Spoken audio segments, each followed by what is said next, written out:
Estão me ouvindo agora? Alô? Tá? Tô com esse problema aqui de internet, das telecomunicações, aqui mas estão me ouvindo bem, né? Tá.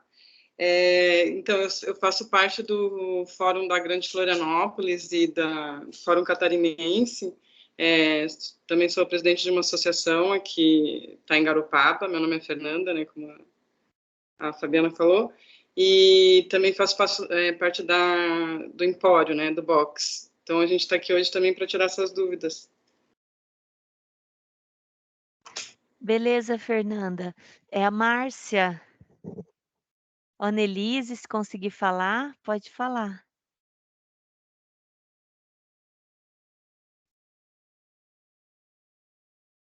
Boa, Márcia.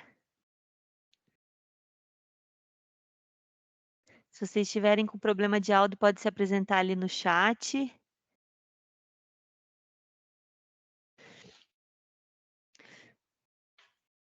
Então, assim, como a gente está em poucas pessoas, o que você acha, Gilson? Que elas fazem as perguntas ou a gente faz uma explicação inicial? O que você acha? Ou a gente espera as perguntas e depois, né, fala sobre a questão da... O que você me diz? Então, eu vim preparado para falar especificamente do plano de trabalho. Eu conheço o edital todo, a gente pode falar de outras partes do edital, especialmente o edital de comercialização, eu foquei nesse. Sim. E eu preparei um material para falar do plano de trabalho. Aí acho que as pessoas podem decidir se querem ver esse material, são 13 lâminas que eu preparei. Se querem ver esse material, que é um passo a passo de criação do plano de trabalho, ou se já querem partir direto para as perguntas. Para mim, é vocês que sabem. Por mim, podemos ver essas lâminas. Beleza. Eu acho interessante que você apresente também, Gilson. Pode acho ser? legal. Bacana. Então tá. Então tá. Fábio, só faz um favor de controlar o tempo para mim, porque daí eu fico mais tranquilo para conversar, tá? Eu pretendo usar uns 15 minutos no máximo para dar tempo para a gente poder tirar dúvidas, que provavelmente vão surgir perguntas, tá bom? Tá bom, combinado. Beleza. Eu vou tentar, eu nunca usei o Microsoft Teams para apresentar nada, mas imagino que não seja diferente dos demais. Vou tentar aqui, espero que dê certo. Então, como a gente começou a falar no início, né, na apresentação, eu me chamo Gilson, eu sou aqui de Lages, eu atuo com o terceiro setor desde 2001, inclusive esse ano a organização que eu ajudei a fundar, que é a Associação Cultural Mata Quiterene, ano passado ela completou 20 anos, em 21 de dezembro de 2021, e agora a gente está fazendo a comemoração dos 20 anos esse ano, porque conseguimos um recurso da Aldir Blanc para trabalhar com esse aniversário. E nesses 20 anos, pela Mata Quiterane, nós trabalhamos com diversas formas de convênio, 13.019, 8666, outros tipos de repasses do antigo Funturismo, Fulcultural, Fundesporte, para quem lembra, a secretaria, quando existia a Secretaria de Turismo no Estado e os fundos. Trabalhamos com diversas formas de repasse. E eu também sou especializado em gerenciamento de projetos, faço assessoria para outras organizações, trabalho também com Lei Rouanet, trabalho com Lei do Esporte, um pouquinho menos, mas eu trabalho com outros formatos também de repasse de recursos, né? E aí, desde 2014, foi instituído no Brasil a Lei 13.019, o chamado MIROS, que Marco Regulatório das Organizações da Sociedade Civil, que ele teve o objetivo de desburocratizar um pouco essa forma de repasse de recursos do poder público para o terceiro setor, porque até então, praticamente, a única forma de repasse era a 8666, que é a Lei das Licitações. E a 8666 é uma coisa que serve tanto para tu construir uma rodovia que vai custar milhões de reais, quanto para executar um projeto que vai custar 10 mil reais. Então, vocês, só por aí, pela grandeza de valores, vocês percebem que a burocracia é proporcional à grandeza de valores, ou seja, quem recebeu milhões para fazer uma rodovia tem uma carga burocrática igual a quem recebeu 15 mil reais para executar um projeto social, assistencial, cultural, etc. A 13.019 ela vem para ajudar um pouco a mitigar essas questões. Eu estou falando dela porque ela é o marco regulador, o marco legal desse edital, junto com o decreto estadual 1996 de 2017, que é o decreto que regulamenta a lei federal. Apesar da lei não exigir regulamentação, por prudência, os estados e municípios regulamentaram. Vocês vão achar regulamentações do decreto da 3.019 em praticamente todos os municípios do Brasil. Então, eu vou agora, peço licença para vocês para apresentar o material. Vamos ver como é que vai funcionar aqui. Então, deixa eu abrir o material primeiro e já vou colocar em tela para a gente conferir. Só um pouquinho, vamos ver como é que vai funcionar. Aqui. Aí, voltei. Deixa eu ver se ele apareceu, não apareceu ainda. Acho que agora vai, vamos ver. Aqui. Aparece para vocês? Parece. Beleza, então. Então, eu vou deixar isso aqui em tela cheia. Ctrl L. Aí. Agora vai ficar mais fácil. Então, agora eu não consigo enxergar ninguém, tá? Então, se alguém tiver alguma intervenção, por favor, fale, porque eu não consigo enxergar mais ninguém agora nesse momento da apresentação. Então, a gente vai falar especificamente da elaboração de plano de trabalho. Eu vou passar pelos pontos do plano de trabalho, que é um documento que vai ser necessário a entrega 15 dias após a publicação do resultado final das OSCs selecionadas. Então, num primeiro momento, ele não vai agora o plano de trabalho, apesar de ser interessante já construí-lo nesse momento. Para fazer o cadastramento da proposta no CGF, não é necessário o plano de trabalho na sua íntegra. Quando sair o resultado das OSCs selecionadas, aí abre-se um prazo de 15 dias para que elas, de fato, mandem o plano de trabalho, que aí vai necessitar das informações todas que eu vou colocar aqui.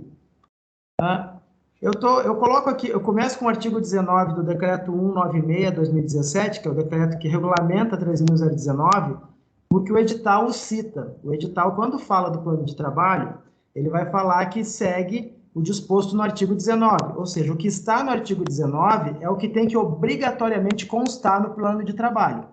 O plano de trabalho pode ter mais coisas, mas ele, no mínimo, tem que ter esses incisos do artigo 19. Vou passar rapidamente aqui e depois a gente vai falar de um por um. Então, ele tem que ter uma proposta de trabalho. Inciso 2, um plano de aplicação dos recursos a serem desembolsados pelo concedente, contendo descrição de bens ou serviços. Inciso 3, descrição de bens ou serviços previstos a título de contrapartida. É importante anotar que esse edital não exige contrapartida. Então, se o projeto, de fato, quer fazer a contrapartida, pode fazer, não é obrigatório. Inciso 4, tem que ter um cronograma financeiro compatível com as despesas do cronograma de execução, com os valores, tanto com o valor a ser repassado pelo Estado, quanto com o valor de contrapartida. O cronograma financeiro é uma coisa muito simples, depois eu mostro para vocês. Não é propriamente o orçamento, é outra coisa. Previsão de receitas a serem oferidas, às vezes o projeto tem mais de um financiador, ou o projeto ele tem uma geração de receita. Então, essa receita, caso o projeto gere receita, tem que prever o local ou região de execução do objeto e também a indicação do público-alvo, isso é o inciso 6. Inciso 7, que é no caso de doação de bens, a identificação dos beneficiários previamente selecionados. Se o teu projeto vai doar bens, mas ainda não previamente sabe quem vai recebê-los, qual é o critério de seleção dessas pessoas que vão ser beneficiadas? É isso que a lei pede.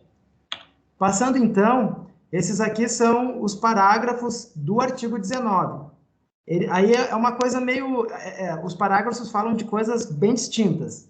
O primeiro parágrafo fala que é vedado a inclusão de previsão de doação a terceiros, ou seja, a OSC recebeu o recurso, ela comprou, principalmente, aí a gente está falando de despesa de capital, ela comprou algum bem durável, e aí ela quer doar a terceiro, então não é bem assim que funciona a doação.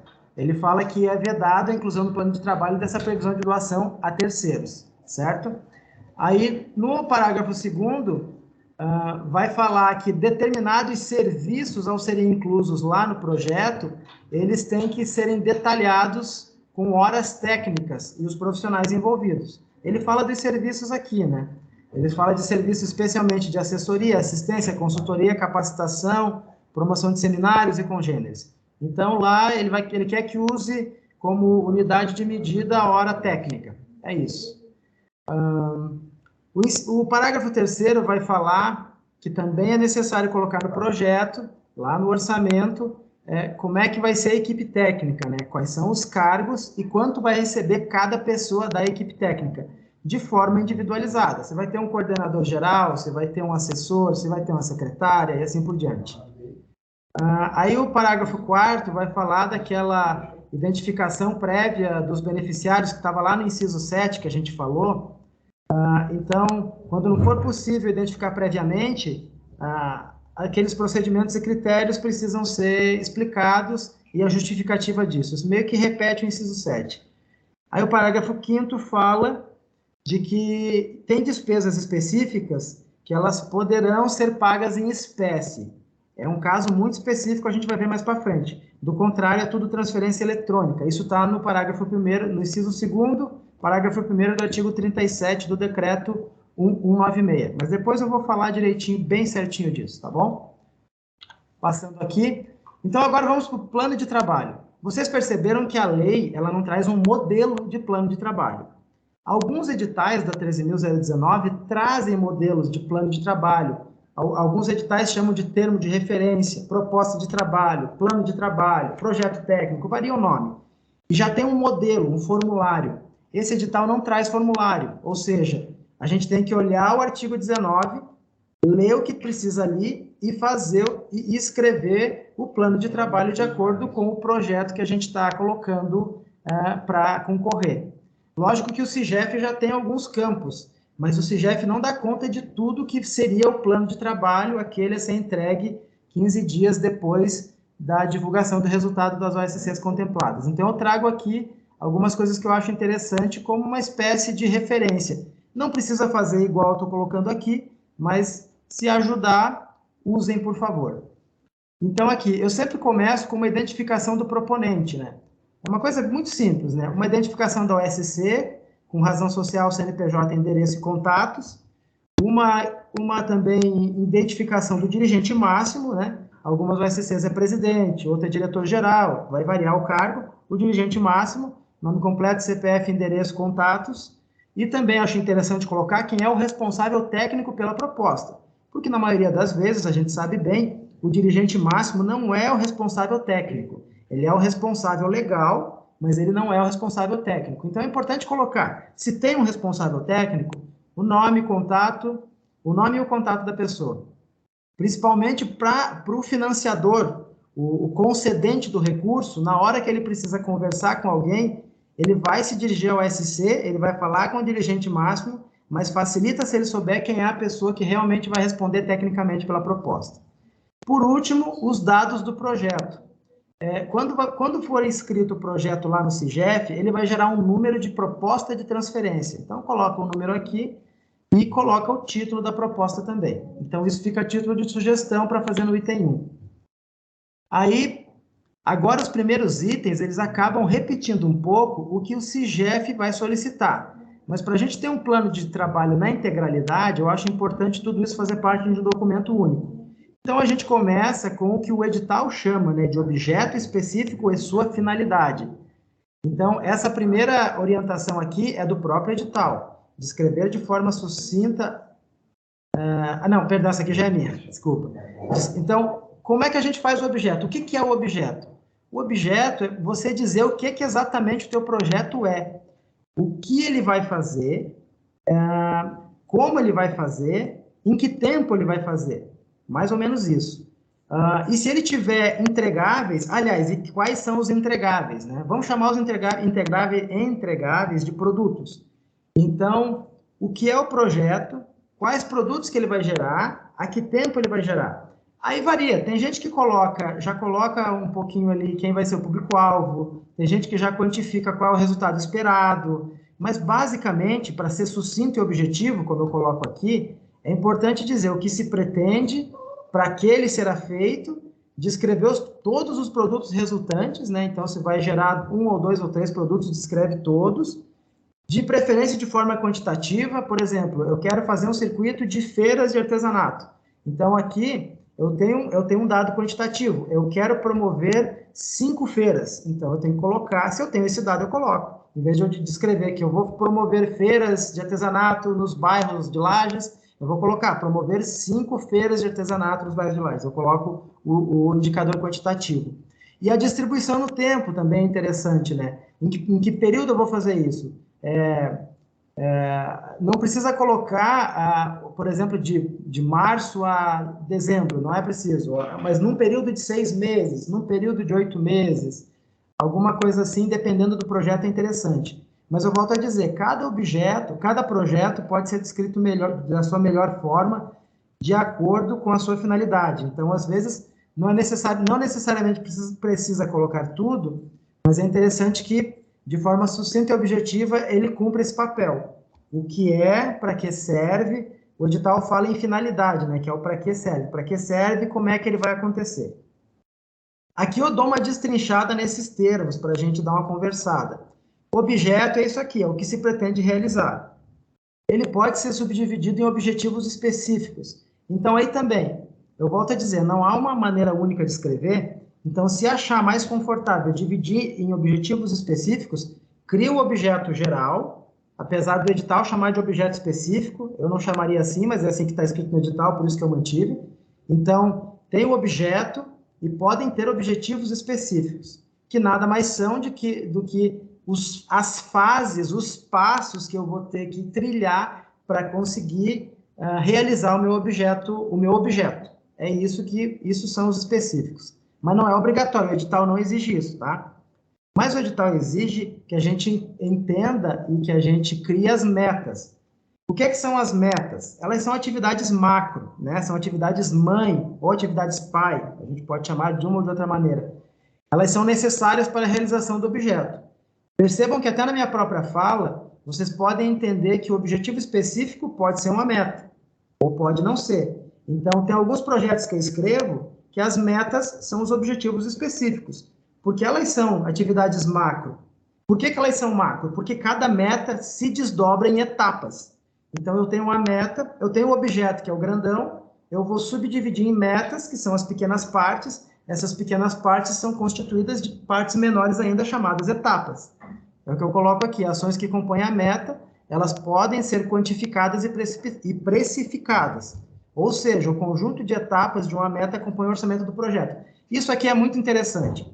Se a gente escrever legalzinho, cada etapa é uma rubrica financeira, certo? Cada etapa que eu coloco aqui, eu quantifico, eu precifico, na hora de fazer o meu orçamento, o que eu preciso é juntar as etapas por meta, eu consigo organizar o orçamento. Percebem? Ele é um passo a passo. Ele é o que a gente chama de coerência do projeto, né? Se você estruturá-lo de maneira coerente, as etapas vão ser oriundas da meta que vão ser oriundas do objeto. É isso. Eu dei um exemplo aqui para não ficar tão só teórico, né? Digamos assim. Então, eu dei um exemplo aqui embaixo. Por exemplo, realização de feiras de artesanato na Praça Central. Esse é o objeto. Claro que eu não desenvolvi o objeto aqui, eu coloquei só realmente o que seria. Mas, naturalmente, de acordo com o item 2, eu tenho que desenvolver um pouco melhor. Qual seria uma das metas da realização de uma feira de artesanato?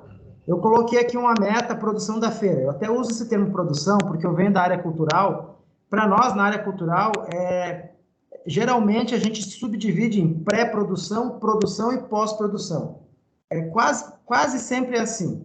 Sim, se tratando de eventos culturais, espetáculo, festival, seminário, qualquer coisa. A gente pode dividir dessa maneira. Claro que na realidade do artesanato é diferente. Então, mas eu pensei aqui comigo, olha só, se eu fosse fazer uma feira, eu tinha que produzir a feira. Quais etapas estariam dentro da produção da feira? Eu coloquei algumas para dar um exemplo. Eu preciso obter as autorizações e licenças para ocupar o espaço público. Então, isso é uma etapa. Eu tenho que elaborar um material de divulgação. Isso é outra etapa. Eu tenho que locar estruturas móveis ou estruturas temporárias. Digamos que eu não tenho estrutura e eu quero colocar lá um palco e uma lona, porque eu também vou colocar uma atração cultural. Então, eu tenho locação. Tudo isso são etapas. Aí, isso aqui é só para materializar o que eu falei aqui em cima. Então, percebem que eu tenho um objeto, esse objeto se desdobra numa meta, e essa meta em etapas. E cada etapa eu posso quantificar e precificar. Quanto custa para obter as autorizações e licenças? Bom, para chegar na prefeitura não custa nada, mas eu tenho que pagar alguém para fazer isso. Então, isso está no escopo de trabalho de uma pessoa da equipe. Eu posso quantificar e precificar. Elaborar material de divulgação custa. Eu vou ter que contratar um designer, eu vou ter que contratar uma gráfica, etc. Então, eu posso desdobrar as etapas tanto em uma despesa ou, às vezes, em mais de uma despesa. Mas fica muito mais fácil fazer assim se eu já tenho isso construído, se eu já tenho isso estruturado, como eu falei anteriormente. Passando aqui. Aí o edital vai pedir lá, o artigo 19 vai pedir uma descrição da realidade. O que é a descrição da realidade? Isso pede lá no CIGEF já, né? Como eu falei antes, isso tem coisas que vão para o CIGEF, mas que é importante que também estejam no documento como um todo. Então, a descrição da realidade é o que é que se pretende modificar com a execução da parceria. Isso aqui é uma orientação do edital. O que se pretende modificar com a execução da parceria? Devendo ser demonstrado o nexo entre os projetos propostos e as metas a serem atingidas. Ok. Então, aqui é uma orientação, é um comentário meu. Formulação do problema e da proposta de mitigação e resolução, havendo relação, né, nexo entre eles. Então, eu vou descrever a realidade, né? O que acontece hoje é como se fosse, em outros tipos de formulários, como se fosse a justificativa da descrição da realidade. Só que ela vai ser estruturada dessa maneira, de descrever a realidade, colocando o que se pretende modificar. Então, ora, se eu tenho algo a modificar, eu posso entender que eu tenho um problema. E eu tenho que mitigar esse problema, ou resolver esse problema. Naturalmente, o problema não se resolve com um projeto de 100 mil, a gente sabe disso, né? Por isso que eu coloquei mitigação. O que é que o projeto vai fazer para mitigar essa realidade? Então, puxando para essa realidade do artesanato, eu não sou do setor, então eu posso falar alguma bobagem, me perdoe de antemão, mas veja só, passamos pela pandemia, isso está no edital, né? Esse eu li no edital, inclusive, né? Houve um represamento de materiais, de produtos que não foram comercializados, houve uma queda brutal da renda dos artesãos e das artesãs, então eu tenho um problema, certo? Esse problema pode ser mitigado por esse edital de 100 mil, que é um edital de incentivo à comercialização. De que maneira a gente vai fazer isso? Vai ser uma feira, vai ser uma loja online, vai ser, ou não, ou vai ser um ciclo formativo, porque é interessante nesse momento que haja uma reciclagem ou uma formação em uma área específica para os artesãos e artesãs, não sei. Mas, enfim, que vai haver um problema, e a gente vai tratar da resolução. E aí, finalmente, né, só para terminar esse termo, esse item, pensar sempre na descrição da realidade. Quando descrever a realidade, nós temos a realidade macro, né, a questão mundial, nacional, mas tem a questão local. Então, assim, buscar realmente falar da questão local, falar do que está acontecendo no teu território, falar o que está acontecendo no teu município. É muito comum, às vezes, você ver projetos que vão descrever a realidade, eles começam falando, por exemplo, a gente começa falando do preço do dólar por causa da guerra na Ucrânia. É um problema? Sim, é um problema, mas não é o problema específico que esse projeto vai resolver. Então, a descrição da realidade tem que atacar de frente o que se pretende resolver e falar disso. Quanto mais indicadores, melhor. Se tiverem dados, se você tiver quantitativos, se você tiver dados históricos, tudo isso ajuda muito. Olha, a gente tem uma realidade de um coletivo de artesãos e artesãs que participam 20 pessoas, que atendem 20 famílias, que cada família cerca de 4 pessoas ou 5 pessoas, cerca de 120, 100 e poucas pessoas dependem da renda desse produto gerado. Ou seja, eu tenho dados. Não foram vendidos, a renda dessas pessoas caiu em média 70%, 80%, 90% no período tal e tal da pandemia, por isso é necessário o projeto, e assim por diante. Resultados esperados. O resultado esperado é o que resulta da realização da meta. Aqui, aí eu vou falar um pouco com o meu trabalho aqui. Eu encaro o projeto como um fim em si mesmo. O que é que eu quero dizer com isso? Às vezes, o resultado esperado vai colocar um texto que fala para além do projeto.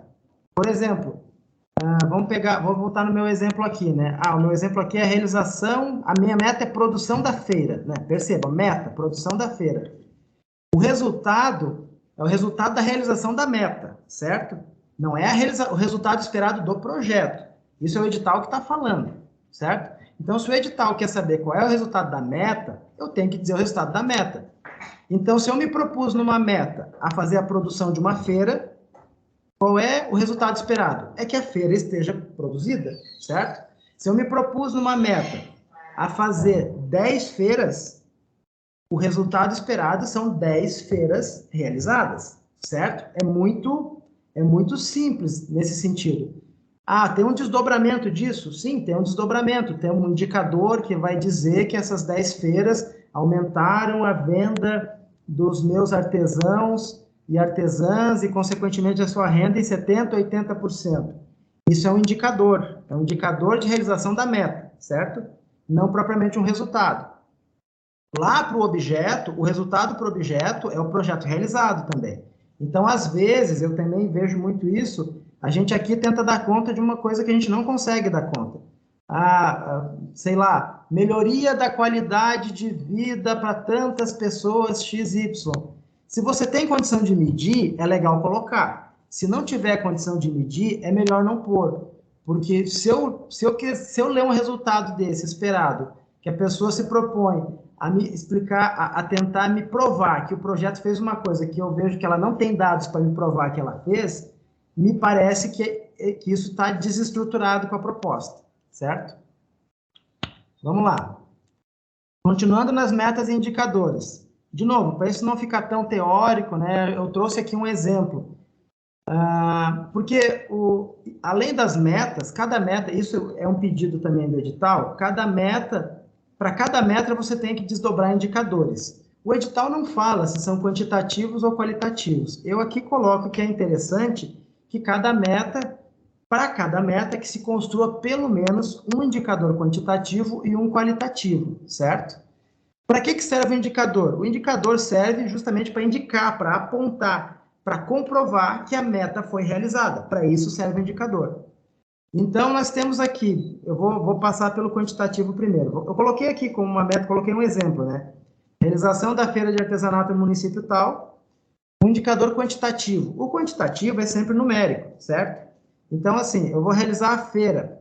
Quantas vezes eu vou fazer essa feira? Então, por exemplo, aqui eu coloquei como indicador a quantidade de feiras realizadas.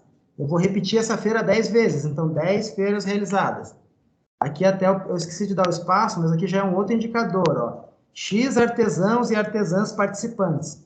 Então, também é um indicador. Eu posso colocar lá como indicador de aferição da meta que eu tive 20 artesãos e artesãs participantes. É um indicador.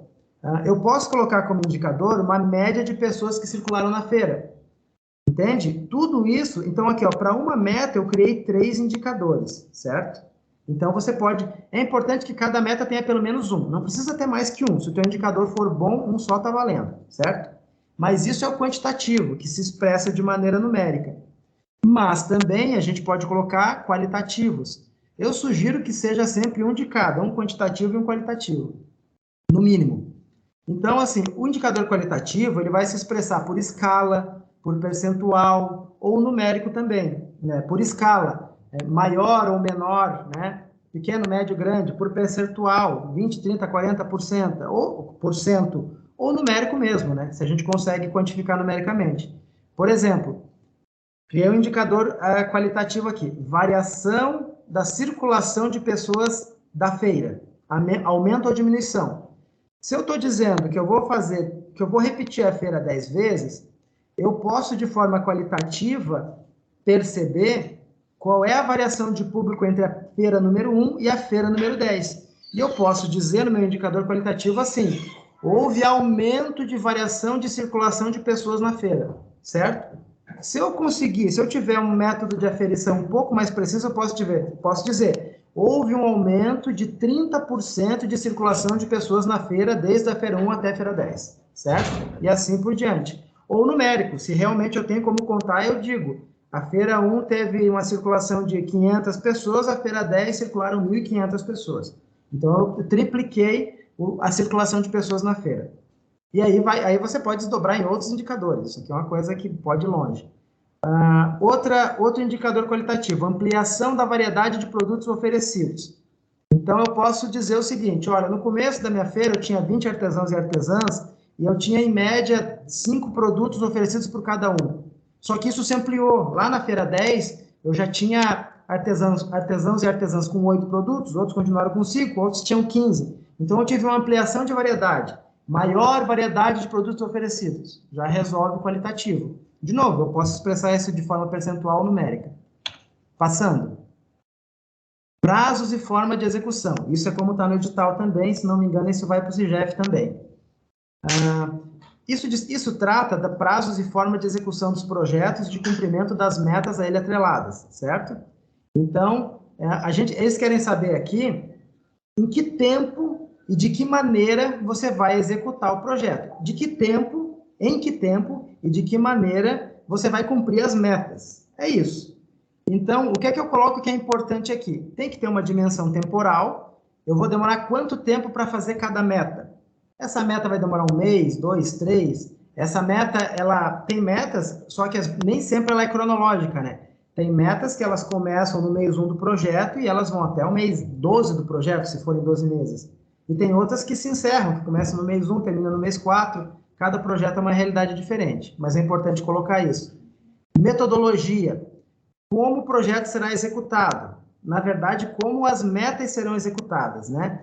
Então, para a metodologia, varia essa ideia de projeto, esses projetos de 3.019, projetos de submissão para obtenção de recursos, eles são um pouquinho diferentes dos projetos acadêmicos, né?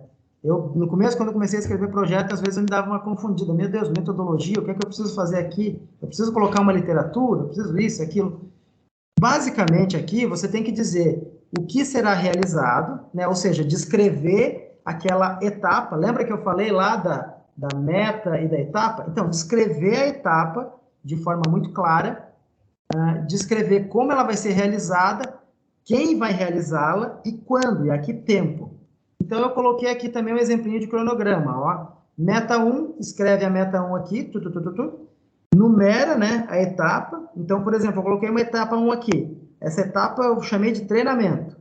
Então, aqui na descrição, o que será realizado? Treinamento de artesãs e artesãos em e-commerce, por exemplo. Como será realizado? Aula presencial, aula online, não sei o quê. Por quem será realizado? Realizada por profissional de reconhecimento no mercado. Não precisa colocar o nome da pessoa, mas é bom pôr a qualificação. E a que tempo?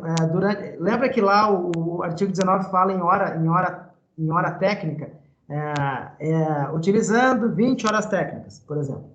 Ele fecha uma descrição aqui. Data, início e fim. Não precisa ser o dia, mas é interessante ser o mês. No caso do edital ali, agora eu não acessei o CIGEF para ver como é que ele está pedindo lá. Mas assim, você pode tanto colocar o mês, né, corrente do ano, eu vou começar em maio, eu vou até, sei lá, eu vou começar em junho, eu vou até dezembro. Ou você pode colocar, aí tem que ver se o sistema aceita, mês 1 até o mês 4. Porque o mês 1 do projeto é quando o dinheiro entrar na conta. Independente se for em maio, junho, julho, mês 1 é o primeiro mês de execução, quando o dinheiro entra de fato. E o último mês é o mês de finalização de execução. Então, data, início e fim é para descrever esses meses, tá certo? Eu fiz aqui um modelinho, pode ser de outro modelo, pode colocar quadrinho, colocar os meses e pintando, aí cada um pode fazer da forma que melhor achar. Plano de aplicação de recursos. Esse plano de aplicação de recursos é o que a gente chamaria de orçamento, certo? Então, aqui, o que é que eu coloco aqui? Ele tem que ter os valores a serem desembolsados pelo concedente pela OSC, contendo descrição dos bens a serem adquiridos, serviços a serem realizados de acordo com o orçamento de referência ou projeto básico. Deixa eu ver se eu não confundi uma coisa aqui. Não, é isso mesmo. É isso mesmo. Então, cronograma e forma de execução, a gente vai... O projeto básico, você pode ter um orçamento também, um orçamento simples, com todas as despesas, sem divisão de meta ou com divisão de meta, não tem problema. Agora, como a gente tem que fazer um cronograma e forma de execução, que acaba sendo, como a gente tem que fazer um Um orçamento, como a gente tem que fazer um plano de aplicação de recursos que acaba sendo uma expressão orçamentária, às vezes eu nem faço o orçamento geral fica para mim, eu nem mando. Eu mando, de fato, esse aqui. Então, vamos ver o que a gente coloca aqui, de forma bem breve. Descrição dos bens a serem adquiridos, serviços a serem realizados de acordo com o orçamento de referência ao projeto básico. Então, é isso. Bens ou serviços. Lembrando que nós temos duas modalidades de despesa no poder público, que é custeio e capital. Custeio são é o recurso para pagamento de pessoal, para pagamento de material de consumo, etc. Tudo aquilo que não seja despesa de capital. Capital é obra, é aquisição de material permanente e assim por diante. Coloco aqui um exemplo, e eu repito aqui o parágrafo 2º do artigo 19, que ele fala o seguinte, ó, lembrando, ao serem incluídos os dados relativos à prestação de serviços, especialmente de assessoria, assistência, consultoria, capacitação e promoção de seminários e congêneres, deverão ser detalhadas as horas técnicas de todos os profissionais envolvidos, discriminando a quantidade e o custo unitário. Eu dou um exemplo aqui. Então, aqui, ó, 1.1, aquele nosso treinamento. Eu crio aqui um item de despesa, que ele é mais genérico, e a despesa em si, que é a descrição dela. Item de despesa, treinamento, despesa, um profissional para a realização do curso tal, quantidade, 20. 20 o quê? Unidade, hora, valor unitário, valor total, e um campinho de observação se for necessário, tá? Aqui o item 2 é a mesma coisa, coloquei equipe de trabalho, por exemplo, coordenador do projeto responsável pela distribuição de tarefas, monitoramento da execução e aferição das metas. Joguei ali uma atribuição para ele. Aqui, no caso, a minha unidade de medida mudou, né? Eu coloco aqui por mês, porque ele não está nesse rol de serviços aqui do parágrafo 2º. Então, 6 meses a 6 mil reais. Aqui eu já coloco a única possibilidade de pagamento em espécie que o decreto 1196 coloca, certo? Mais para frente ele vai detalhar, mas aqui eu já coloco. São despesas de viagem. Então, se houverem despesas de viagem, diárias de viagem, pode ser feita uma transferência eletrônica do projeto para a conta de um servidor, de um funcionário da OSC, esse dinheiro ser desembolsado à vista, em espécie, para pagar a despesa de viagem. Lógico que daí, reunindo todos os documentos fiscais para comprovação do gasto desse recurso.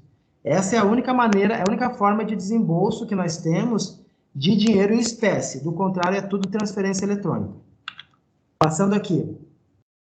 De novo, aqui eu trago aqueles parágrafos, só para reforçar, né? Tem que informar de maneira individualizada cargos e valores a serem pagos a título de remuneração para a equipe de trabalho.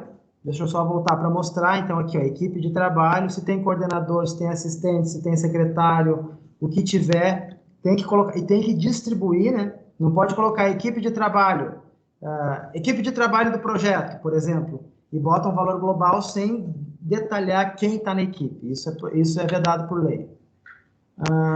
Aqui o parágrafo 5º, que é aquilo que eu comentei lá. Lembra que eu comentei dessa despesa aqui de despesas gerais? Ó, o parágrafo 5º, ele fala que no plano de trabalho tem que conter de forma expressa as ações que demandarão pagamento em espécie, na forma do inciso 2º do parágrafo 1º do artigo 37. Eu copiei aqui esse inciso para a gente entender. Ó. O artigo 37 fala: os pagamentos deverão ser realizados por meio da internet, mediante transferência eletrônica na conta bancária de titularidade dos fornecedores dos bens e dos prestadores de serviços.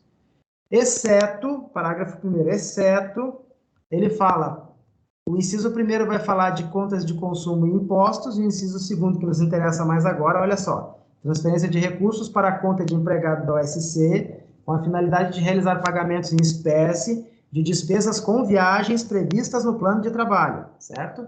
Referentes a deslocamento, hospedagem e alimentação, desde que justificada a impossibilidade física de seu pagamento mediante transferência eletrônica.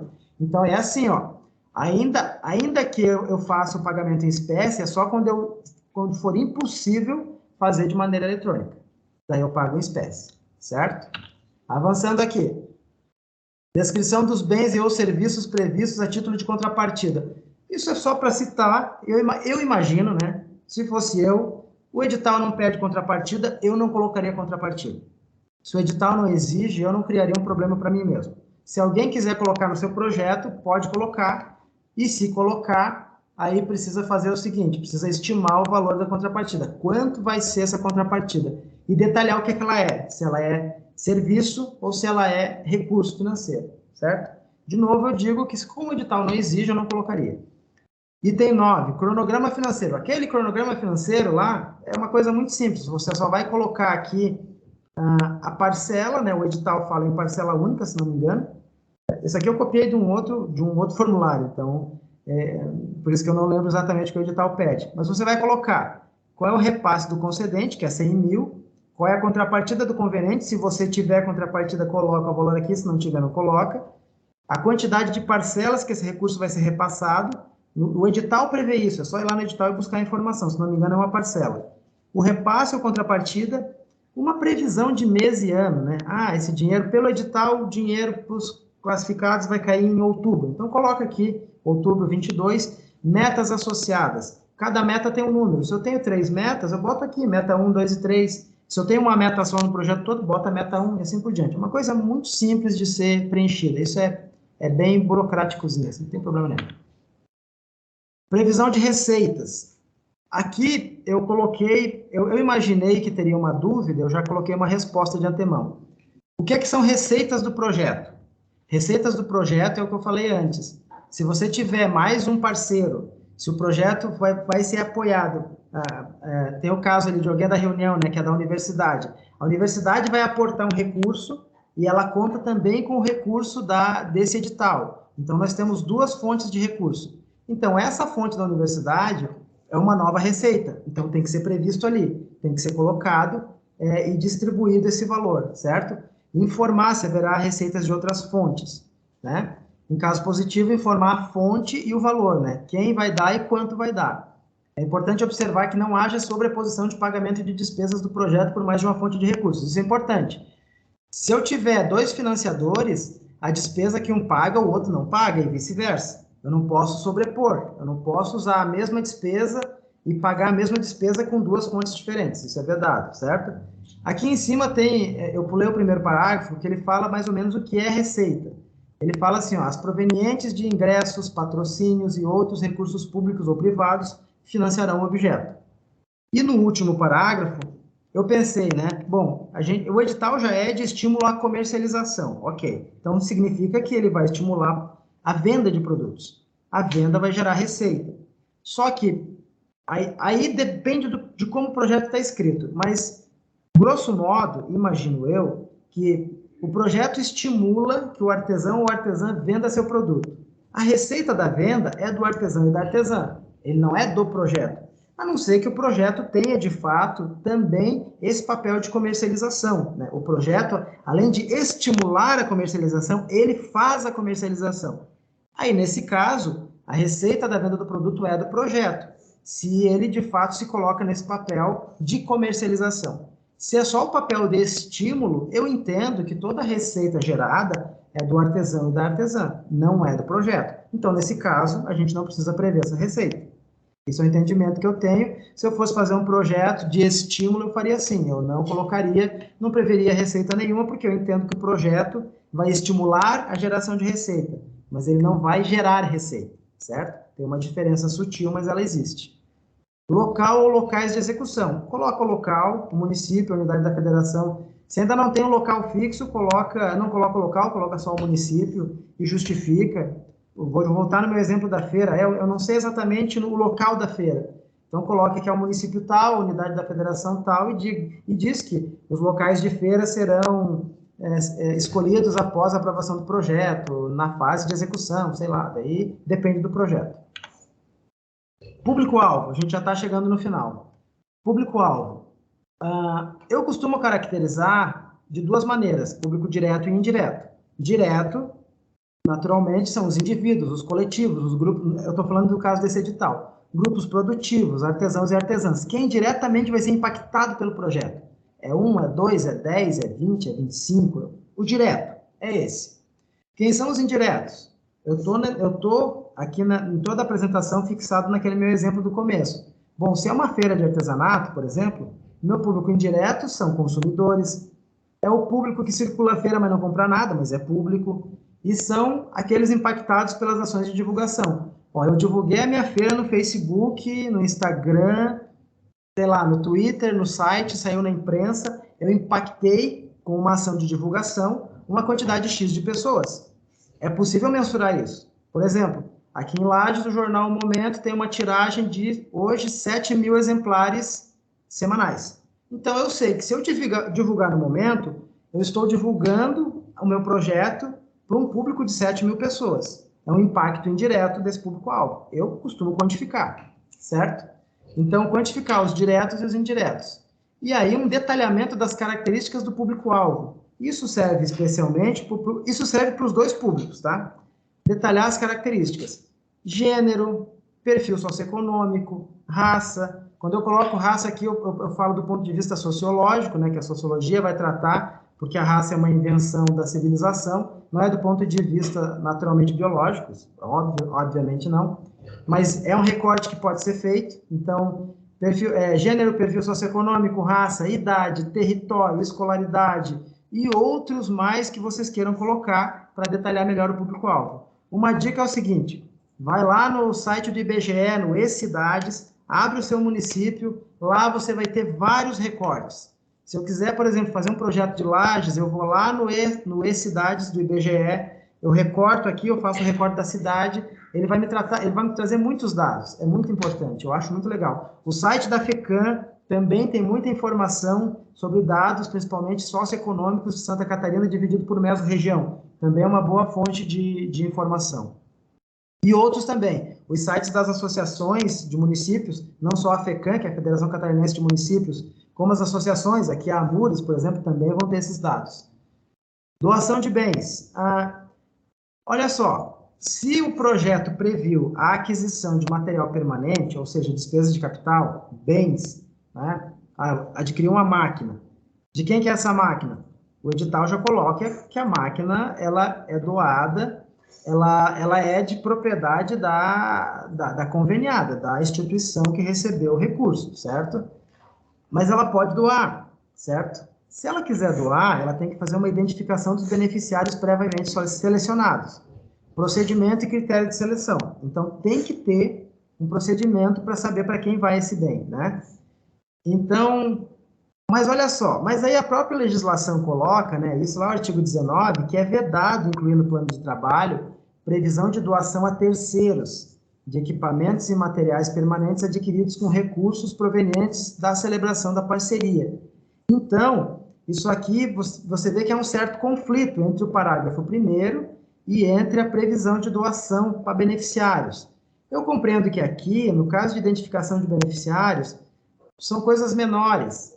Despesa de capital não seria propriamente despesa de capital, seria doação de itens, digamos assim, né? Ele está chamando de bens, porque, no meu entendimento, bens, eu comprei uma máquina de costura, é um bem. Eu vou doar esse bem? Então, de acordo com o decreto 196, é vedado. Isso é vedado doar a terceiro, porque daí o meu beneficiário é um terceiro. Enfim, então isso eu tomaria um pouco de cuidado para fazer e até consultaria melhor tem uma fase de adequação, agora acho que até nem consultaria, mas se o plano de trabalho for aprovado e tiver uma situação dessa, naqueles 15 dias de entrega do plano de trabalho também é previsto que se tirem dúvidas e que se hajam melhorias do plano de trabalho. Tiraria a dúvida e arredondaria lá, certo? Parágrafo 4º. Quando não for possível identificar previamente os beneficiários mencionados no inciso 7º do caput deste artigo, a OSCC deverá apresentar justificativa, bem como procedimento e critérios de seleção. Pois é. Então, de novo, né, eu acho que é um certo conflito mesmo nos próprios parágrafos, né, do inciso 7º e os parágrafos, mas aí se você vai doar, vou pegar um exemplo de bem, roupa, por exemplo, comprei roupa, vou doar roupa, essa roupa, uniforme, né, uma coisa mais assim, uniforme, um bem mais durável, né, um uniforme específico. Então, é interessante que haja identificação para quem vai, procedimentos e critérios de seleção de como essas pessoas vão receber. Por último, estou terminando aqui, é previsto atuação em rede, o edital prevê atuação em rede, desde que não haja repasse de recursos para outras instituições, o edital fala isso. Então, dá de colocar uma tabelinha assim, coloca o nome da instituição ou órgão e a natureza da parceria, né? Por exemplo, de novo na feira. Eu tenho que aqui produzir minha feira, eu preciso da parceria da Secretaria do Meio Ambiente para a cessão dos espaços públicos. Eu detalho lá. Eu acho que quanto mais parceria colocar, quanto mais demonstrar essa capilaridade, essa possibilidade de atuação em rede, mais forte é o projeto, porque mostra que ele está bem articulado na comunidade. Pode ser uma associação de moradores, pode ser uma paróquia, pode ser uma prefeitura, pode ser uma secretaria, pode ser outra OSC, enfim, vários e vários parceiros, desde que você coloque quem é a instituição, pode ser a universidade, e qual é a natureza dessa parceria. Tá certo? E com isso eu acabei. Deixa eu tirar isso de tela agora. Deixa eu ver onde é que eu estou aqui. Me perdoem. Parar de compartilhar. Aí, imagino eu que tenha desaparecido da frente de vocês, né? Enfim, era isso. Fabiane, o que eu tinha para apresentar era isso. Perdoe porque a gente fala que vai falar pouco, né? Mas é que o assunto é complexo e é longo. Me perdoem pela quantidade de tempo utilizado, mas é isso. Obrigado. Então, deu tudo certo, né? Estão me ouvindo? Então, eu acho que foi bem bacana a sua apresentação, Gilson, meu Deus, assim, é bastante informação, né? Detalhou bem bacana os planos de trabalho. Uma coisa que eu gostaria de ressaltar, que eu acho que o Gilson colocou ali no comecinho, é que, assim, ó, até o dia 2, né, na segunda-feira, a gente tem para inserir a proposta. A proposta é um mini plano de trabalho, né? Que não tem necessidade de descrever as despesas todas, enfim, tem que colocar só o valor, né, global ali, e aquelas outras questões. No edital, ele fala o que tem que ter, né, o Gilson já falou, no item 7.3.4, né, objetivo específico, finalidade, descrição da realidade, resultados, descrição das metas, prazo e forma de execução, e valor de repasse, se houver. Então, assim, e contrapartida se houver. Então, assim, que não há, no caso, né? Mas é só isso. E a gente fez uma reunião com o pessoal da CGE, ela deixou bem claro isso. Então, que se alguém tiver mais informações para já colocar, pode colocar, mas o que a comissão de seleção vai avaliar são essas etapas que foram exigidas nesse primeiro momento. Mas depois, o importante é estarem preparados, porque depois que termina a seleção, né, que a gente divulga os selecionados, aí tem 15 dias para apresentar, então, aí o plano completo, né, o plano de trabalho completo, e daí sim, com esses orçamentos, com a descrição de tudo que vai ser gasto, enfim. Eu acho que agora, quem sabe, a gente abre para as dúvidas, né, daí o que for, tu puder responder, o que eu conseguir responder, o Yuri também está aqui, se a gente não souber, a gente pede ajuda.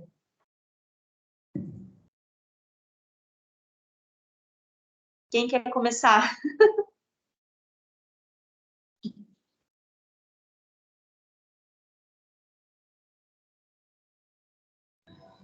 Então, eu vou começar assim. Tá.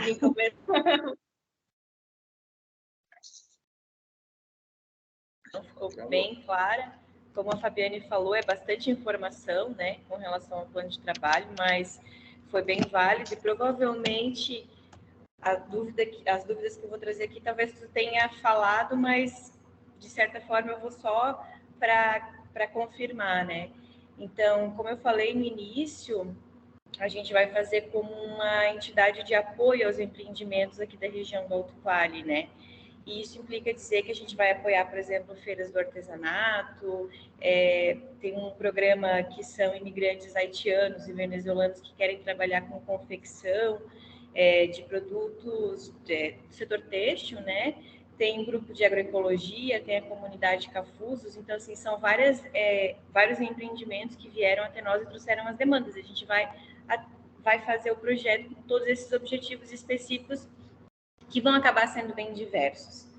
E tem alguns que caem naquela questão que você comenta da doação, porque, por exemplo, o pessoal dos imigrantes, eles querem um notebook para ter um controle melhor da produção com o sistema comercial.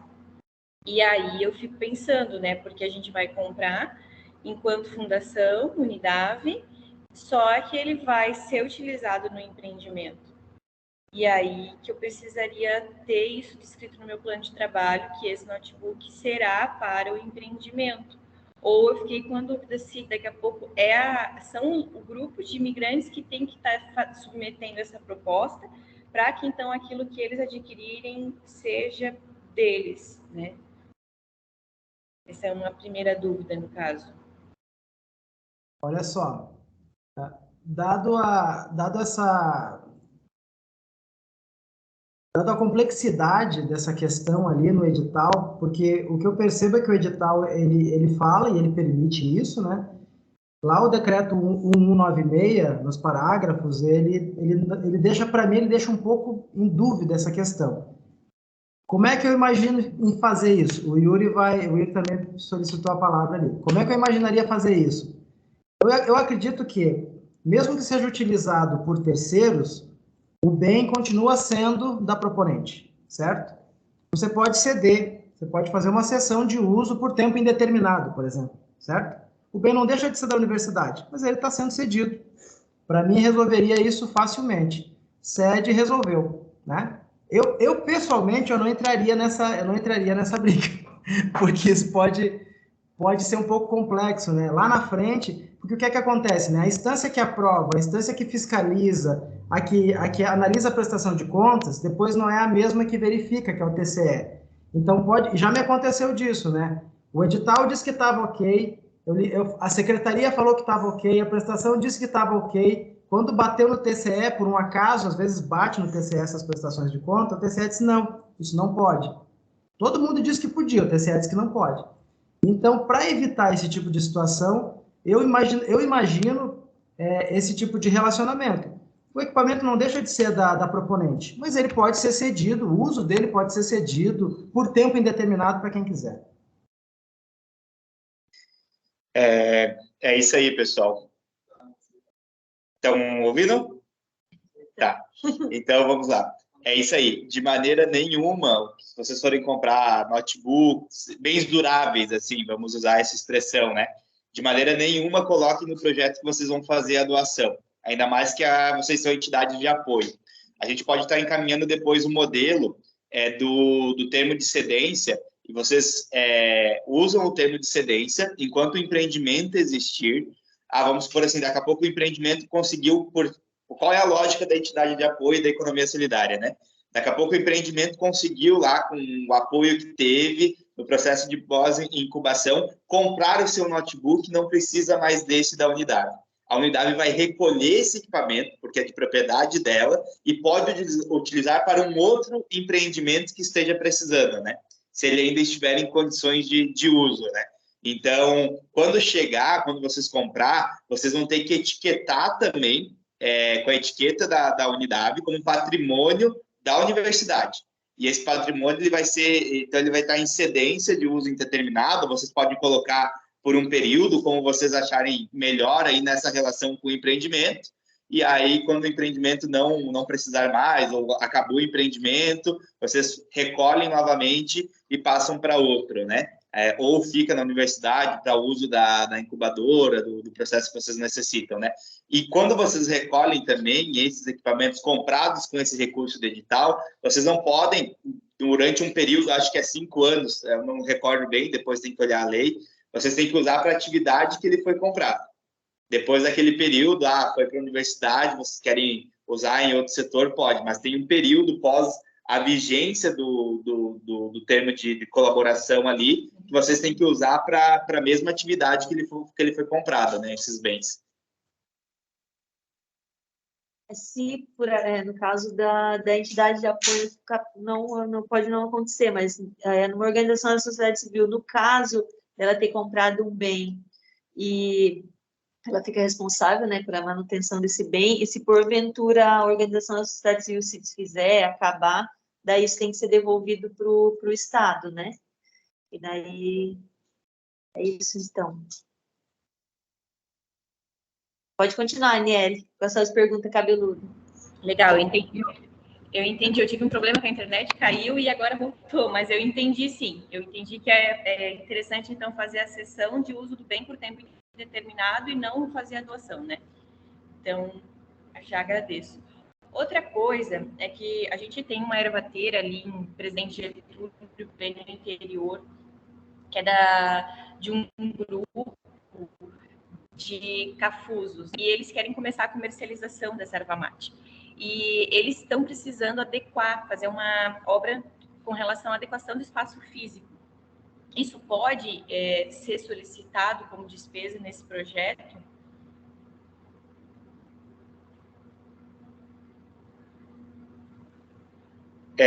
Nesse caso, eu não colocaria como entidade de apoio. Eu acho que tem que ser a própria organização entrar com o projeto, sabe? Nessa questão que é a adequação do espaço físico. Porque como que a entidade de apoio vai comprar o material, vai fazer a doação e tal? Então, eu tenho dúvidas nisso, não tenho segurança nisso.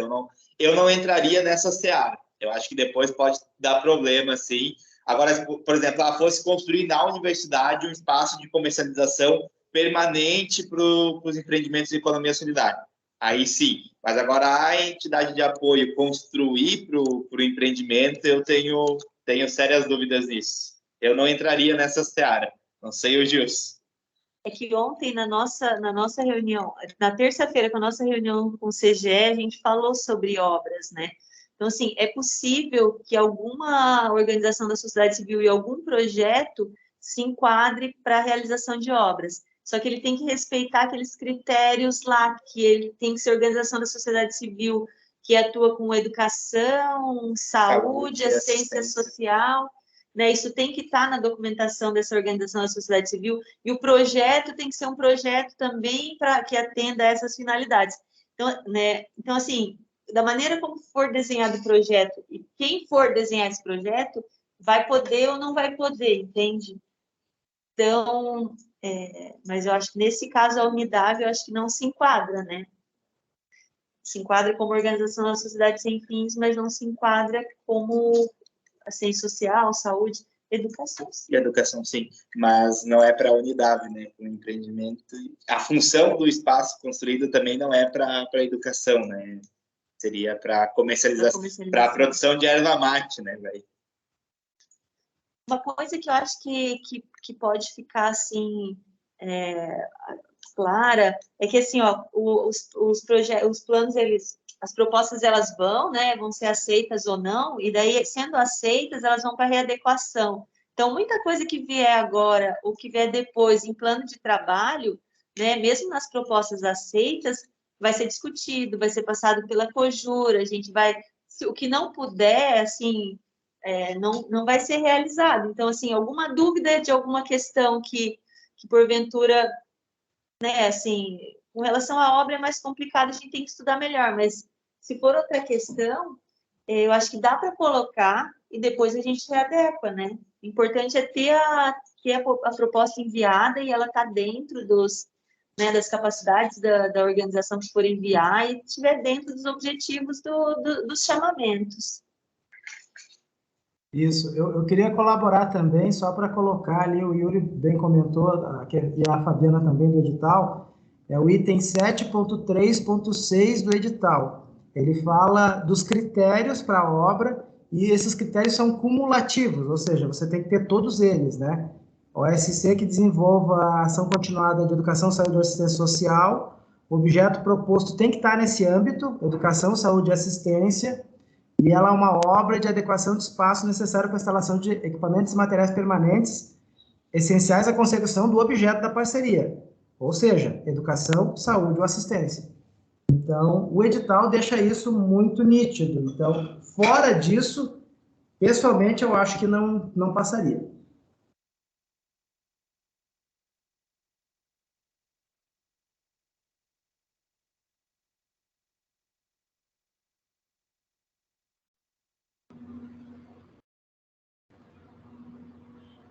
Fabiana, eu acho que seria basicamente essas as minhas dúvidas, assim, porque a grande maioria, o Gilson já tinha comentado, assim, acho que basicamente eu consegui sanar as minhas principais dificuldades.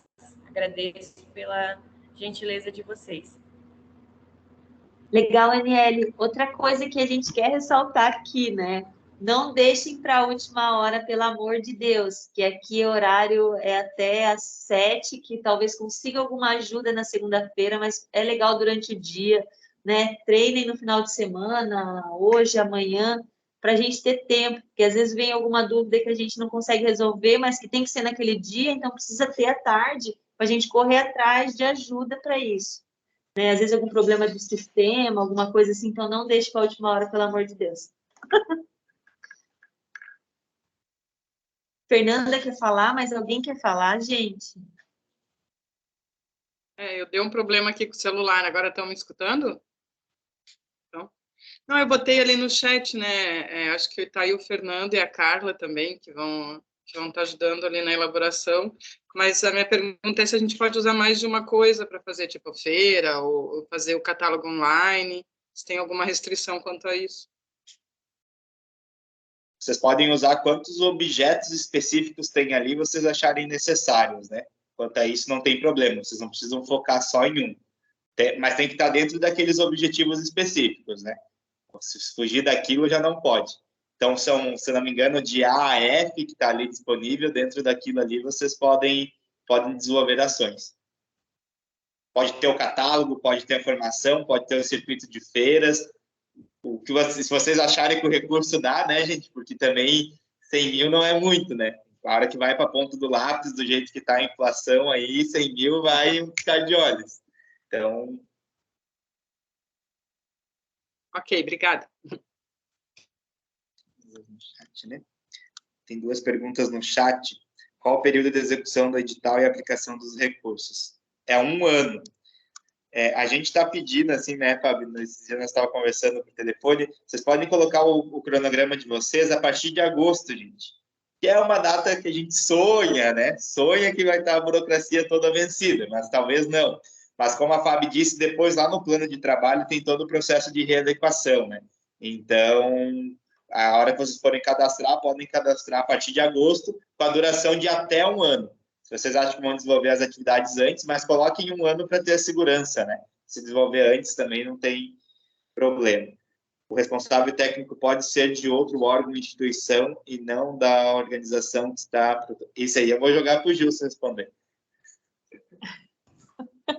Olha só, ele pode ser, desde que ele não seja vedado por lei, porque a 3.019 tem uma série de restrições, não pode servidor público, na mesma esfera de poder que está financiando o projeto, por exemplo, nenhum servidor estadual pode receber de um projeto desse edital que é financiado pelo governo do estado. Municipal e federal até pode, antigamente a 3.019 vedava tudo, depois a 3.204 que alterou, ela flexibilizou um pouco.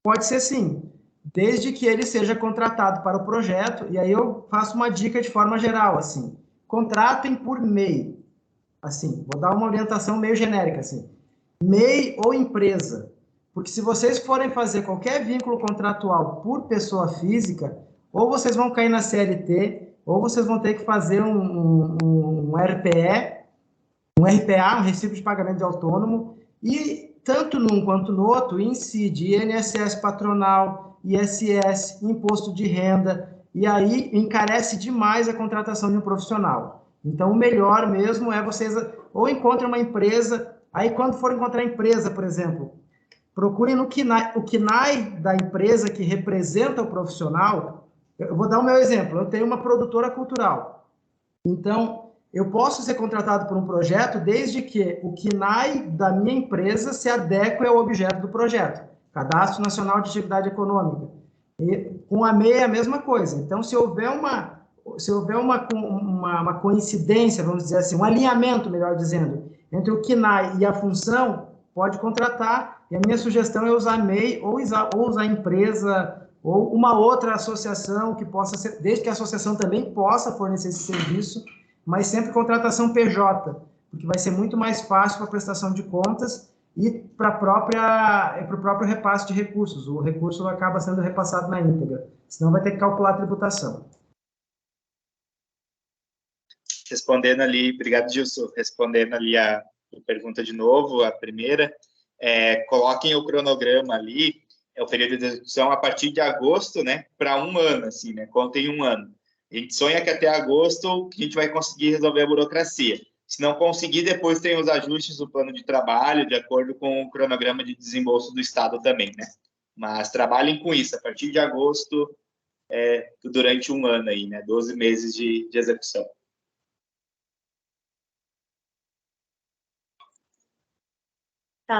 O que o Gilson comentou sobre a questão do MEI e do CNPJ também foi uma conversa nossa com o pessoal da CGE.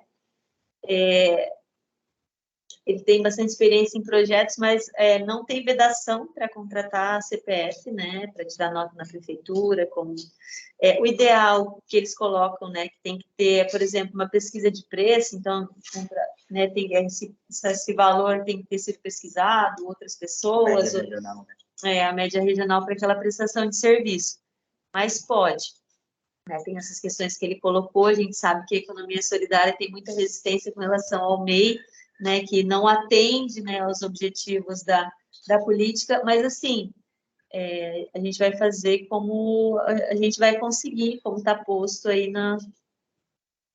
Eu, enquanto coordenação do fórum, aqui não posso me eximir desse debate, né? Aquilo que a gente falou no outro encontro, né? Pode contratar MEI, pode contratar CNPJ de empresas, mas optem por associações, cooperativas, ou, em últimos casos, o MEI, mas se tem algum companheiro, alguma companheira que vocês conhecem ali da economia solidária, de algum outro empreendimento, que não é parente de primeiro e segundo grau, de nenhum membro da direção da instituição que está executando, também vocês têm que cuidar disso, né? Tem um negócio assim que agora eu não me recordo. Podem contratar por RPA ou por nota fiscal eletrônica emitida na prefeitura também, né? Porque a gente também precisa valorizar o pessoal que está aí na linha de frente da economia solidária, né? Então, últimos dos últimos casos, o MEI, né, gente? Assim, porque também a gente tem que ter esse posicionamento ideológico da economia solidária, né? Que o Gilson vem lá da cultura, né? Daí Exato, eu ia comentar isso, eu venho de outro universo de execução de despesa. Eu só queria atentar, eu concordo inteiramente com isso, Deus o livre, eu acho que tem que realmente fortalecer a rede. A questão que eu coloco, independente do modelo de contratação, o que é que acontece? Isso para nós da cultura já aconteceu muito. Eu tenho um projeto, eu faço contratações contínuas na pessoa física. Geralmente, as instituições não recolhem o INSS patronal e não recolhem o imposto de renda. O que é que acontece? Vai dar problema para a instituição. Para quem recebeu, não dá problema. Porque para quem recebeu, vai lá na prefeitura, emitiu a sua nota avulsa, pagou seu ISS e recebeu, tudo bem. Só que se a instituição não recolher o 8, 9% de INSS patronal e o imposto de renda, se houver para recolher, dentro das faixas de recolhimento do imposto de renda, futuramente ela é passível de uma fiscalização e é passível de devolução desse recurso com juros e multa, né? Essa é a dificuldade. Então, a minha fala, no sentido da contratação, ela é muito pragmática para evitar que a instituição incorra futuramente na possibilidade de pagar. Claro que, também pela experiência, eu compreendo que é raro isso acontecer. Às vezes acontece. De toda a minha trajetória, comigo nunca aconteceu, eu já tirei muita nota de pessoa física sem recolher imposto, mas já conheço colegas, companheiros que tiveram que pagar um bom volume de recursos depois por causa disso. Mas eu acho que a orientação do Yuri é soberana, fiquem à vontade, é isso aí.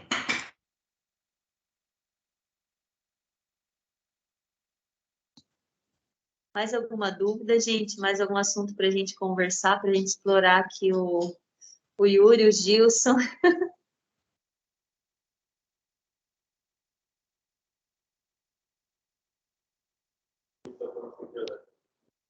Oi, Fábio. Oi? Vocês estão me escutando? Estamos sim. Então, eu não sei se foi respondido ou não aquela questão de poder remunerar o dirigente da instituição. Como é que ficou isso? Então, é possível sim, né? Conforme outro membro qualquer. A lei permite, no edital está dizendo que é possível sim. Só que, assim, pelo período da execução do projeto, né, Sim, pelas horas correspondentes a que ele vai executar as ações do projeto, tendo esses cuidados. E, pessoal, sobre os valores, na hora que vocês forem contratar os pessoal, lembrem de fazer a média regional. Cada região do nosso estado tem uma variação salarial, assim, que né? Então, assim, o edital ele já é dividido em regiões, porque a gente sabe que as realidades do nosso estado é complexa e é das mais variáveis, né? Então, faça os 3 orçamentos na região e faça uma média regional para não ter problema. Não peguem o valor lá de Joinville, por exemplo, daqui a pouco para fazer no contestado, na Serra, que os valores são bem desproporcionais. Então, tem que ter esse cuidado, porque o edital ele foca nas regiões, né? São projetos por regiões.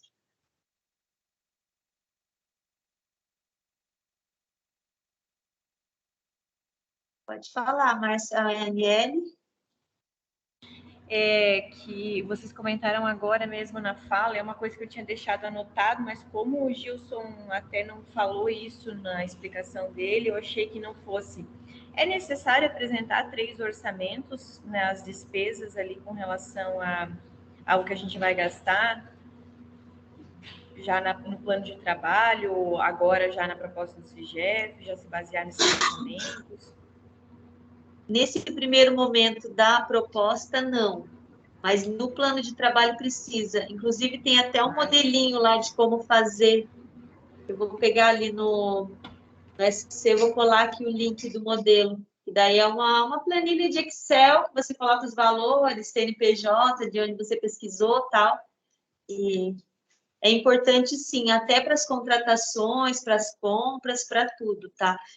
Teve uma polêmica na reunião com a CGE, porque cogitou-se a obrigatoriedade de que para as contratações teriam que ser feito chamamento público. Porque a gente vê que muitas pessoas, né, mas isso não é uma obrigatoriedade, né? Algumas organizações querem ter transparência, então já vem da postura delas, mas não é uma obrigatoriedade, não.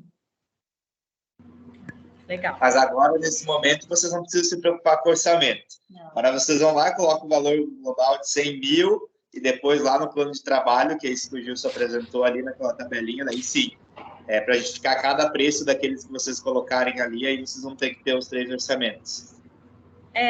Eu já ia colocar agora lá no CIGEF todos os valores, assim, discriminados, mas então, se você colocar só os 100 mil, já tá bom? Isso, coloca o 100 mil global lá e depois você vai dividir por etapa, porque até o recurso também sair, até eles, né, vamos supor assim, então, depois, se você já tem, é melhor, que 15 dias a gente acha que é muito tempo, física passa, né, mas vocês vão apresentar os 3 orçamentos e depois, nos 15 dias, se a proposta de vocês forem contempladas, né, tá, a comissão de avaliação ali, avaliar esse resultado final, aí sim, naqueles 15 dias vocês vão ter que ter. Que já tiver as descrições dos valores das despesas que você colocar, não tem problema nenhum, você vai te adiantar, né? E depois a gente vai cobrar isso de ti, não agora. Eu tenho mais só uma, assim, nem todos eu tenho 3, eu só peguei uma, assim, para ter uma noção do que colocar, do que eu ia poder fazer com aqueles valores, com aquele valor total, né?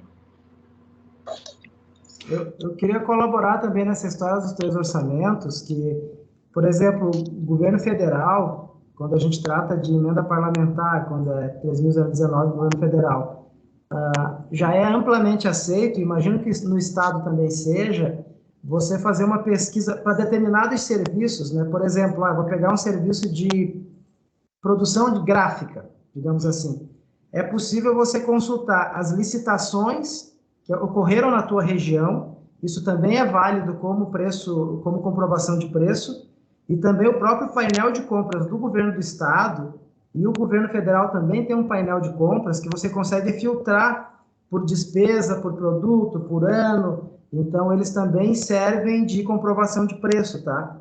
Então, às vezes, em determinados... No caso da economia solidária, talvez não seja tão necessário, mas se tiverem despesas assim mais genéricas, ou que são notadamente sempre contratadas pelo Estado, você pode utilizar a própria média de preços que o Estado faz e tirar dali o valor para balizar o teu projeto.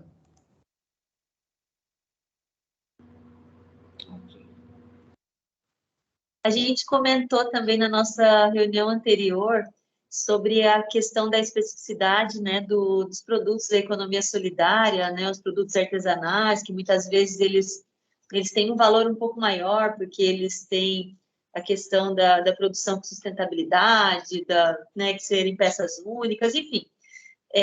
a gente falou, nossa, mas como a gente quer incentivar toda uma cadeia, né? Então, se porventura alguma organização, né, quiser comprar esses produtos, né, que não seja de parente e tal, com aquelas vedações todas, como ele poderia justificar, já que o produto pode ser um pouquinho mais caro do que os da China, os que a gente poderia comprar aí? Eles falaram que é possível, né, alguma justificativa, né, alguma compra nesse sentido, mas assim, se for, tipo, sei lá, 10 vezes mais caro, daí é difícil passar. Mas foi uma pergunta, porque acho que é uma coisa importante para nós, né, aqui, porque a gente quer apoiar uma cadeia e talvez a gente consiga, né, sei lá, vamos fazer sacolas para uma feira, tal. Então, vamos fazer sacolas dessa guria que faz aqui, vamos pegar da mão dela, vamos pegar lá na van, que é mais barato, né? Então, acho que dá para tentar justificar, né? Da van, não comprei nada na van.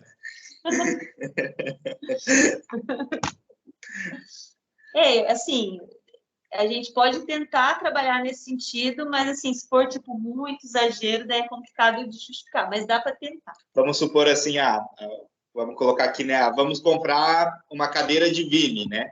Vou pegar algo bem lá da região da Serra, assim, né?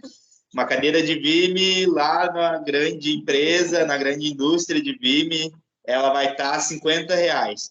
E no artesão que está ali, que faz, ela vai estar R$60, R$65. Não precisa pegar o mais barato, pode pegar o do artesão, que é local ali. Agora, se do artesão está lá o triplo do valor, já não consegue justificar depois, né? Então, nessa questão da cadeia produtiva, do fomento dos empreendimentos da região, nesse sentido, né? A gente dá... Até os orçamentos dali, daí dá para pegar orçamentos de outros de pequenas artesãos, empresas, não de né? grandes indústrias. Não é regra, né? Uma dica, assim, O que mais?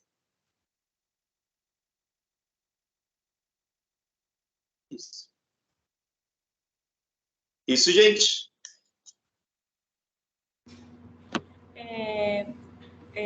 Vocês também vão comentar alguma coisa com relação ao edital de mapeamento? Então, o edital de mapeamento, ele tá publicado, né? Como ele não é um edital de chamamento que não precisa construir projetos, porque o edital está fechadinho, o que precisa, o que a gente fez foi divulgar para as instituições, né?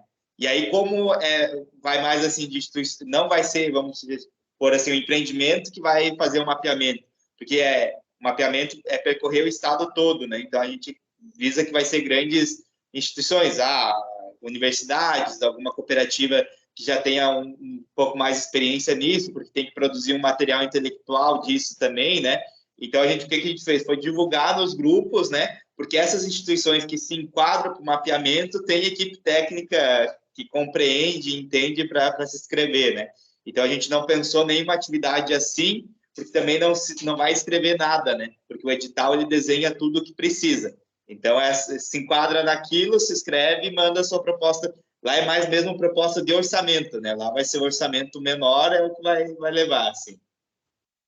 Mas se tu tiver alguma dúvida, pode nos perguntar também, né? Ele tem uma natureza diferente, porque ele vai ser um termo de colaboração, né? Que termo de colaboração, a secretaria, né? O órgão público, ele já define, né, o plano de trabalho. No caso desses termos de fomento, não. No termo de fomento, vocês vão apresentar o plano de trabalho de acordo com as especificidades aí. Mas ele está aberto, né? Vai receber propostas também até o dia 14, no caso ele, né? O de fomento, agora o nosso é até dia 2, mas o de mapeamento é até o dia 14. No próprio edital, assim, ele está bem delineado, assim, bem explicado realmente, né? O que até a questão ali dos questionários, eu acho que também já é um material elaborado pela secretaria, né? Que vão ser aplicados junto aos empreendimentos, já está até algumas metas ali da quantidade de questionários, o que precisa ser feito, os fóruns. Então, acho que com relação a isso... A gente já teve solicitação desses questionários, né, para a organização que queira compor, e do banco de dados também, né,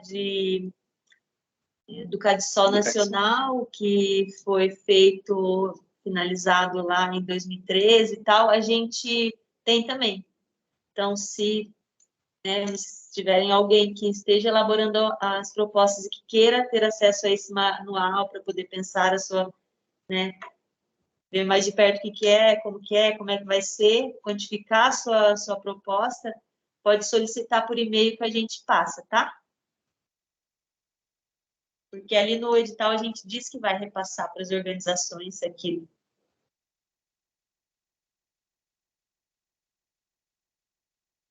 Isso, minha gente. Outras dúvidas? Não mais. Então, depois a gente disponibiliza o vídeo, para o pessoal compartilhar, se alguém, quiser ver as mesmas dúvidas que a gente teve aqui. Eu queria agradecer ao Gilson, meu Deus, muito obrigada, assim, fazer uma graça dessa, de graça, tudo de bom, assim, poder ter parceiro que entende, assim, a necessidade e, assim, as dificuldades do órgão público, de ter alguém que tenha essa sabedoria toda, que aqui a gente está aprendendo, assim. Tem que amassar muito barro para poder, daqui a pouco, ensinar, elaborar proposta e tal, mas, por enquanto, a gente está se especializando em escrever edital. Gilson, se tu puder passar essa apresentação para a gente, porque ela vai ser muito útil na segunda etapa do edital também, para a gente estar relembrando, refrescando a memória também, Também para as outras instituições que não conseguiram participar hoje, então, se tu puder, e agradecer também enquanto coordenação do fórum, o Gilson também já é nosso parceirão aí, já fez uma formação também sobre a cultura para o Fórum Catarinense de Economia Solidária, foi muito bom, sempre está aí parceiro da Ecosol em Santa Catarina, Valeu, gente, eu que agradeço, para mim também é sempre um aprendizado, cada reunião eu aprendo mais um pouquinho, é muito bom. E com certeza eu vou passar o material, eu passo para o WhatsApp da Fabiana, e está disponível, e daí, na medida do possível também, fico à disposição, se alguém tiver alguma dúvida, alguma coisa que eu possa colaborar, sintam-se à vontade que a gente está aí para somar. Muito obrigado, viu? Beleza, brigadão. Um abraço, meninas. Até mais, Tudo de gente. bom. Obrigada, Tchau, gente. tchau. Um abraço.